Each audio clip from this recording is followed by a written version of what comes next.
Yo, what up?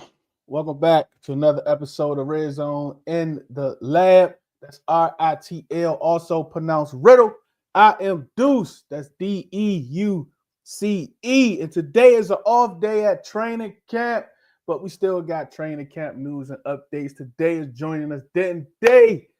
A lot of you know from 106.7, the fan. He's a new host of college football overtime. I am excited to have him on. We're gonna talk Terry McLaurin because I know you all see his dedication every morning on why and how we should pay Terry McLaurin. I know you see it because I absolutely see it. Right after this, man, we're gonna bring Denton up. Let's go have some fun, man. Let's get it. I didn't make it true, playing by the rules. I come apart, babe, but never cool. I didn't make it true, playing by the rules. I come apart, babe, but never cool. Man, we've been waiting a long time for this, baby. Redzone in the Lab. Commanders. It's time. Let's get it, homie.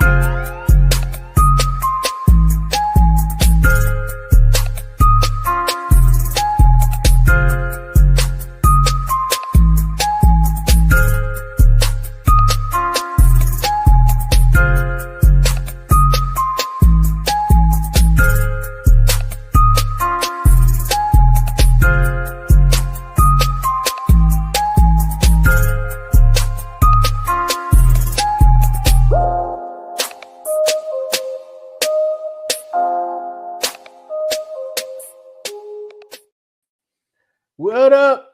Thanks again for joining. If you're watching on YouTube, please subscribe, hit that like button, comment. Then do you rather go by D-Day? Because I just I have to understand. Okay, I see Denton Day, D-Day, I get it. But is there more to that? There's really not. So when I was younger playing football, one of my coaches, they got everyone like the jackets, just the warm-up jackets or whatever, and it was the first initial with the last name, and D-Day was there. And I was like, well, that actually kind of flows. This is around like middle school, so you're like kind of learning about history in the world. So you see D-Day, you're like, all right, like that could be something, and it kind of stuck from there. It flows well, so I kind of like it. Yeah.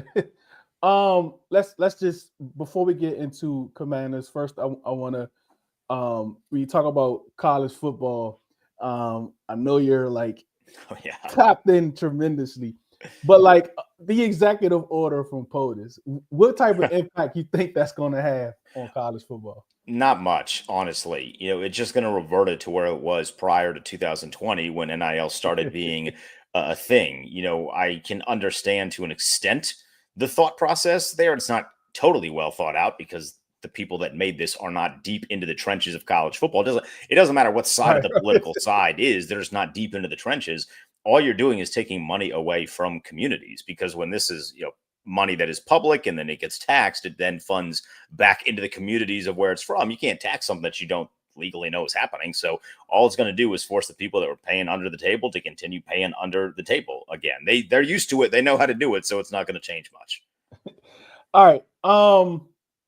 Terry McLaurin, I've noticed, I was like, look at every day is a great day or good day to pay Terry McLaurin. Why did you decide to do that every single day? So I did that. I think the first time I posted that was when veterans reported, and I just used a GIF. And I thought about it later that day. I was like, I should probably do this every single day until they pay him.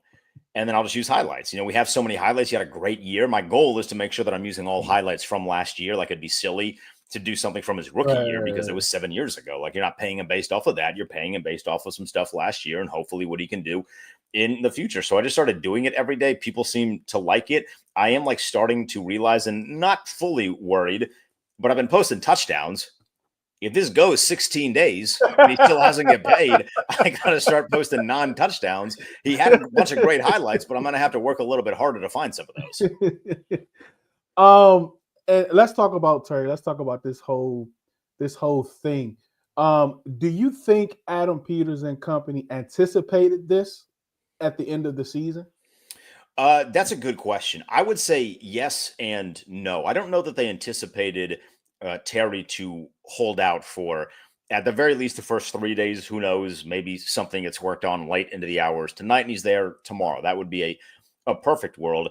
I do believe that the thought was always going to be, we are going to take our time with this. They have shown us over the course of a very small sample size here, but also where Adam Peters has come from and some of the other organizations that he's worked with. They're not rushing, especially when they know they're not going to reset the market. You know, when it comes to Jaden's time, you're going to get that done as soon as possible because you understand that's going to be a massive number and you don't want somebody else to force your number up. Well, no one was ever going to force Terry McLaurin's number up because he's not a top 5 wide receiver. And if you're not a top 5 wide receiver, I don't think you can begin to have these conversations about resetting the market. So I thought they would always take their time with it.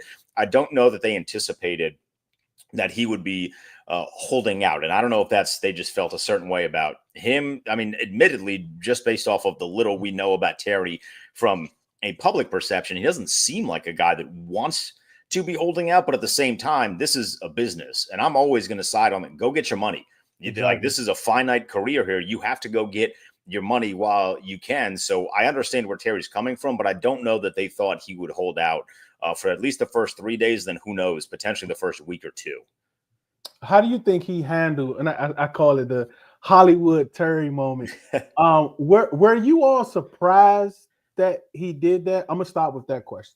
You talking the Eastern Motors? Eastern Motors, yeah. I was a little surprised, not so much that he did the presser. I think it's okay if players want to be in control of what is being said about them. And if it's coming right from him, I'm going to believe it, right? This is exactly what he's saying. I do think that they did him a little bit of a disservice by making that as long as it was. If that was 10 minutes, hey, you guys get like 8 questions, because he's a talker, which is good. Like, we like that. You know, as someone in the media, it's very, very nice when you ask a question and there is some sort of thoughtful response. Not everyone's going to give you that, which is fine, but he does. So, like, all right, you guys get 8 questions. It better be 8 home runs, and then we're going to get him out of here. I do think they tried to be a little too nice about it, and it goes, 30 minutes. 30 minutes is too long for anybody to be talking. There's a reason on radio why we have commercials, because 30 minutes is too long for anybody to be talking. You start to get a little redundant. You start to get a little off track. So if it would have been like 10 to 12 minutes, I thought that would have been perfect. I didn't love the fact that it went 30 minutes. I do believe him, though, when he says he wants to be here. That has never been a doubt in my mind. He very easily could have got up there and said, you either pay me by training camp or you trade me, and he did not do that, despite the fact that he was up there for 30 minutes. So I do believe that he wants to be here. Towards like Commissioner's question, and we know like Terry is his agent's biggest client. Mm-hmm. Do you think any of that has anything to do with how these negotiations are being handled? Absolutely. That is to me the scariest element of these negotiations. And who knows, maybe in like 5-10 years, Buddy Baker, I believe, is the guy that represents him. Yep. Buddy Baker will be like this well-renowned agent, and he will have negotiated a great Terry contract. And they've done a really good job, that agency, which I commend them for, because you can now represent college players. They're doing a really good job getting into that space, knowing that eventually these guys are going to come to the NFL. So from a business standpoint, I think that's really, really smart. The problem is right now, Terry is the guinea pig, because if you look at the clientele, they have not been in these sorts of negotiations where you have a player that is a really, really good player in this league, that has 7 years of being a really good player in this league, and wants that third contract. A second contract, I feel like, is easier to negotiate. That third contract is where things start to get a little bit dicey. And then on top of that, like, Terry is in this very unique position because of the time he was here. Through all of the bad days, his quarterback sucked. And then he plays with a good quarterback for one good year. And you're like, oh, finally, like, this is what this guy can do. We knew he had it in him, but he's doing it now at a later stage of his career. Now, I don't think that 30 is old as a guy that just turned 30, but in the NFL, you look at that number a little differently. So there's a lot of like weird intricacies to this contract that it does make me a little nervous, knowing that this is a guy that has never really negotiated a big third contract period. And then you have all of these other things on top of it. The response from AP and Dan Quinn, how do you think they handled the response to Terry's presser? I think they've handled it as well as you could, especially considering that there's a guy in this division who is handling it with his players about as bad as you can. Like they're not taking shots at Terry. They're not being like, well, he could get hurt after we like. They're not pulling a Jerry Jones, which I think is smart. I do wonder if we are at this point next week and there has not been any sort of movement on a potential extension, how Dan Quinn is going to start to respond, because eventually there will be some sort of shift, like the first 3 days where there's no pads and you're just kind of getting some of the guys that are new to the team accustomed to what you do and how you operate. You're getting everybody and kind of getting their football legs back under them. Eventually, once you start to install some things and once you start to hit and you start to build camaraderie and really work on things to get ready for the season, there might be a little bit of a shift in the way that it's discussed. And Dan Quinn's going to get asked about it from now until the deal gets done. I mean, he says he doesn't want to talk about it every day, but this is what this kind of business is. So I am curious to see at this time next week if we still like the way that they respond. But Adam Peters has shown us he's not Bruce Allen. He's not dissing guys in the media, which is great. He's going to be very professional, and then they'll handle it behind closed doors, which I love about him. He's not mispronouncing names. So when it comes to AP, and we know like he has experience with the Patriots, the 49ers, I think the Broncos, but he's never been the point man, right? He's usually giving information. Now he's receiving information. He's the one making decisions. How do you kind of view him over these last couple of years and how he's handled these 1-year deals? A lot of people think that he overpaid Kinlaw and he converted Debo's money. Like, how do you think he's handled these negotiations? I'm not a massive fan of I call them mercenary deals, like a one-man hit for hire kind of. He likes, come be really good. If you're really good, we'll give you another year. Now, some of the guys that they put on 1-year deals are a little bit younger. Look, last year it was Ertz, who was a little bit older. It's Bobby Wagner, who is a little bit older. So I get that they're trying to go a little younger, although albeit not that young. The Kinlaw thing is fascinating, though, because you definitely overpaid for him. You could have got him at a lot cheaper, and he's one of the only guys this offseason that you gave a multi-year deal to. Now, the guys that you gave multi-year deals to last year, one of them was Frankie Louvu, who turned out to be an all-pro. I don't think that Kinlaw is going to come and be an all-pro, but that is an interesting dichotomy to look at when you have, on one side, you have Javon Kinlaw, who many people would not have given that contract, and you did. And then on the other side, you have this whole extension situation with Terry McLaurin that most people would have paid and maybe overpaid a little bit. So you'll overpay a guy that you know from previous regimes, but not the guy that you know from this current regime. That has been really, from a bird's eye view, you're looking at that saying, all right, that is a little bit abnormal, but we'll see when that Terry deal gets done. Some of the numbers that are getting floated around, I don't know how much I trust them. This organization does a really good job of keeping things close to the vest. So we'll see what those numbers are when that contract is actually signed. But if they radically underpay Terry and then really overpay Javon Kinlaw, I'll be scratching my head a little bit. Yeah, because you get numbers from I've seen from 23 to 34. I'm like, that's a huge gap. that's a massive gap. Yeah, that's a huge gap. All right, so let's get back to the team a little bit. The hype around the team, locally and especially nationally. It's like every day, no matter what sports channel you watch, they're talking somewhat about the Commanders. How does that factor into the team still focusing on the job at hand compared to last year? That's the nice thing about having a lot of the veterans, I think, because having guys like Bobby Wagner and Zach Ertz who have done this before, and even to an extent, Debo, because Debo came from an organization where this was the same conversation with them every single year. So it's nice to have guys in the organization that know how to handle these. I think that's going to be a really big benefit. I don't think that's going to bother them that much. We've seen, this in 2021, we were praising this defense because 2020, Chase looked really, really good. Montez looked really, really good. And then the first couple of games, 2021, defensively, they were lost. They had no idea what was going on. That was that Lions game, I think, where guys were running butt naked open, with no defender within 10, 15 yards of them. I don't believe that's going to happen this year. I think they're in a much better standpoint with the coaching staff, guys that, of course, have been around the league and been in these positions as well, with the group of players that they have who are used to this kind of thing. I don't think the press clippings are going to be too much for them to handle.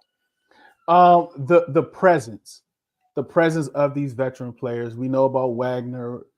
We know about Ertz from last year, but the presence of Von Miller, Debo Samuel, and their respective sides of the football. How much of an impact do you think that's going to have on the younger players? Huge, huge, huge, huge. I've gotten to talk to Jalen Lane and Ja'Cory Brooks, and I've asked them about like just kind of working with Debo Samuel, and he's already kind of shifting into that leadership role, understanding that he is now a veteran, not an OG, I don't think, but a veteran in that locker room. So getting to kind of teach them, and then I'm excited to see. On the flip side with Von Miller, what he can teach some of the younger pass rushers, but also what he can teach some of the younger offensive linemen. There's going to be a lot of reps with him taking on Josh Connerly. There might be a lot of reps with him taking on Brandon Coleman throughout the next couple of weeks with pads. So you actually get to get up there and get physical, and you get to maybe teach them certain moves. Maybe they can kind of stifle you a little bit and kind of go back and forth there. So I think Von Miller is going to be really interesting because he'll be able to have a positive effect on younger guys on this defensive line, but also younger guys on the offensive line. And then, of course, he has the background of, again, playing with pressure, playing in Buffalo, playing in Los Angeles, playing in Denver, where at the point in time, he was the best player, I would say, pound for pound in the NFL. I think there's a lot of really positives about having Von Miller on the squad. What's your most exciting camp battles so far?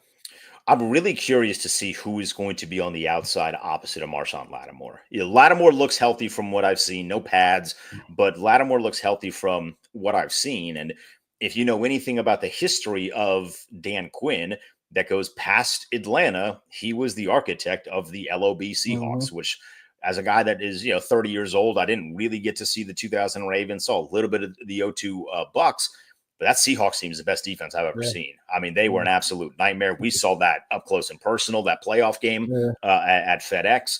So getting to see the talent that is on the back end with the addition of Trey Amos and Jonathan Jones. Mikey was fantastic last year, and then hoping that Marshawn Lattimore is going to be what they hoped he would be when they traded for him. Whoever plays opposite of him, in a perfect world, I want Lattimore on one side, Amos on the other, Mikey in the slot. And then you run that nickel package out on the field probably 80% of the time just because of today's day and age in the NFL. That would be excellent to me. But Amos is going to have to earn it. That's the nice thing about having Jonathan Jones there. You're going to have to go out there and earn it. I don't think they're just going to hand it to him the way that at certain points a previous coach might have just handed a defensive back roles where they might not have been okay with, right? And I'm glad you mentioned that, because that was a question that I did have. I thought about yesterday, because we haven't heard too much about Jonathan Jones and also Will Harris. Like, we just haven't heard that much about him. Like, how are they looking at camp, and how are they kind of communicating with the younger guys? It looks like the communication, I've been out there 2 days. It looks like the communication in some of the 7-on-7s and 11-on-11s has been positive. The one day that I was not there, it happened to be the best day for the defense. I mean, they were all over the place. They were picking Jaden off, picking Marcus off. But I think they're gelling really, really well. And Quan is healthy. So when you have Will Harris back there, who can kind of be a little freer, kind of fly around similar to what Jeremy Chin did, and really make people pay if they want to come across the middle. I think they're starting to gel. It'll be interesting to see what happens when pads come on, because like that's a different story when the pads come on. Definitely. Everybody can look good in shells, but when you actually have to hit and you start to move around a little bit, it'll look a little different. But I think Will Harris might be a little bit of a surprise as well. I know people wanted Chin back, but Will Harris might be a surprise if he can play well. All right, here's some rapid questions before we get out of here. The age factor. We know that's been a big thing about the age of the team, but just you being a college guy also, how do you think that's going to change because of the NIL, and some kids may decide that I can make more money this upcoming year, so I'm gonna stay additional year? You'll definitely start to see that more frequently. So I don't think it'll be abnormal to see NFL rosters get older and older in terms of the average age. A lot of people, at least in college, are really focusing on Arch Manning this year. I'm not convinced that he comes out in the NFL draft, because you can make a lot of money playing quarterback for Texas. Executive order be damned. They will find ways to give Arch Manning money. So I think you'll start to see quarterbacks specifically stay longer. Wide receivers, I think, will be different because wide receiver seems to be the age in college. We see this with Jeremiah Smith, Ryan Williams at Alabama as well. If you're really good at your craft and you work with really good coaches coming out of high school, you can be an immediate impact player as a freshman. So I think once they hit that leeway where they can get out, they will get out. But for quarterbacks and maybe a couple defensive players, I think you'll start to see them stay longer and longer, which in turn will make average NFL ages of rosters go higher and higher. The energy. We see the energy with the players. You know, I've talked, you know, some of the media members I've talked to, is energy with them. Mm-hmm. Like overall, like the press, the media, the players, the coaches, the fans, how would you describe the energy right now with this team? It's as good as I've ever seen it. You know, in my 4 or 5 years being officially a media member in DC and getting a little bit more inside access, it's as good as I've ever seen it. It'd be hard not to be good based off of what happened last year and bringing so many guys back, and Jaden being who Jaden is. He kind of has.